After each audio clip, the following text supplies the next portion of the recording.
আপনারা যেন কোনো অবস্থায় হামলার শিকার না হয়, এটার জন্য আমরা আইন শৃঙ্খলা বাহিনীকে অবশ্যই ইনস্ট্রাকশন দিয়ে দেবো যেন আপনারা আপনাদের কাজ ভালোভাবে করতে পারেন।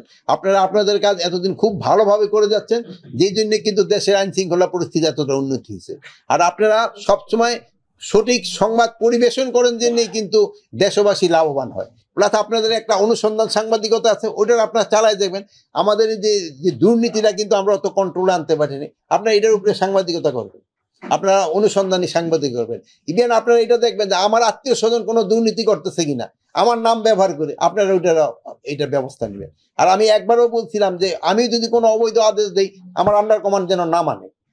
এখন আমি বলছি যে আমি যদি কোনো অবৈধ আদেশ দিই, আপনার আন্ডার কমান্ড যেন না মানে। আমি কোনো রিক্রুটমেন্টের ক্ষেত্রে কারো জন্য রিকোয়েস্ট করছি কিনা, যদি হয় আপনারা অনুসন্ধানী সাংবাদিকতা করে এটা প্রকাশ করে দিবেন। তো আমি যেমন সাবধান হব, আমার আন্ডার কমান্ডও কিন্তু ওইভাবে সাবধান হবে। যদি যদি এই দুর্নীতি এবং মাদক এই দুইটা কিন্তু সমাজ থেকে আমাদের যতদিন পর্যন্ত নির্মূল না করতে পারবো, ততদিন পর্যন্ত কিন্তু সমাজকে সামনের দিকে আগে নিয়ে যাওয়া ডিফিকাল্ট। আইন শৃঙ্খলা পরিস্থিতি সুসংগঠিত হয়েছে এবং হবে, দুইটাই হলো। মানে আমরা চেষ্টা করে যাচ্ছি, এই জন্য কিন্তু বিভিন্ন ধরনের প্রশিক্ষণ দেওয়া হচ্ছে।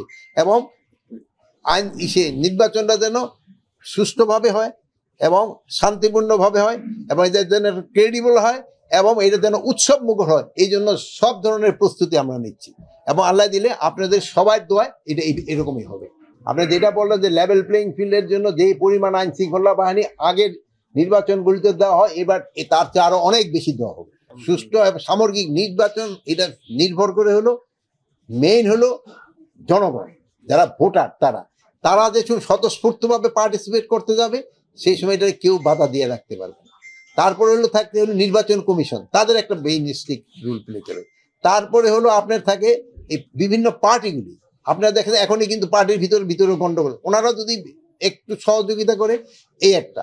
তারপরে থাকলো প্রশাসন, তারপরে থাকলো আইন শৃঙ্খলা, সবারই সহযোগিতায় কিন্তু একটা নির্বাচন। তারপরে হলো বড় স্টেক হোল্ডার আপনারাও কোনো জায়গায় কোনো ঘটে কিনা, ওইগুলো আপনারা যদি কারেক্ট ইনফরমেশন দিয়ে দেন, তবে আমাদের পক্ষে করাটা খুবই সুবিধা হয়।